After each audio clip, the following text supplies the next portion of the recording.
मला जर आजच्या 15 वर्षापूर्वी जर कोण बोललं असतं की मी एक दिवस अमेरिकेत असेल आणि अमेरिकेत ते पण लॉस एंजलसमध्ये, तर कदाचित मला स्वतःलाही माझ्यावरती विश्वास बसला नसता.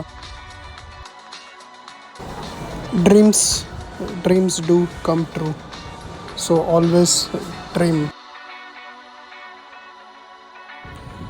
तर आता आपण सध्या लाँग बीचला लाईट हाऊसजवळ आहो. माझ्या मागे तुम्ही लाईट हाऊस बघू शकता.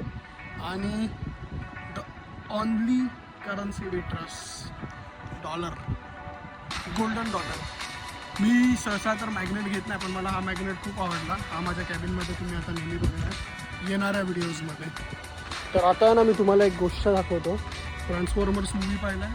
माझं लॉंग टाईम फ्रेंड शेव्हरोलेट कॅम्री, ही गाडी आहे ना, मला खूप आवडते. म्हणजे परतीचा प्रवास, हा जो सीलिंग पाहतात, हा बँड्रावरली सीलिंग नाही, तर हा लॉस एंजलसमधला सीलिंग आहे. हा एक्झॅक्टली कोणता सीलिंग आहे हे मला माहीत नाही. आपण सॅन पॅद्रोजवळ कुठेतरी आहोत. सॅन पॅद्रोपासून हार्बर रोडवरनं आपण आता शिपच्या जवळ जात आहोत.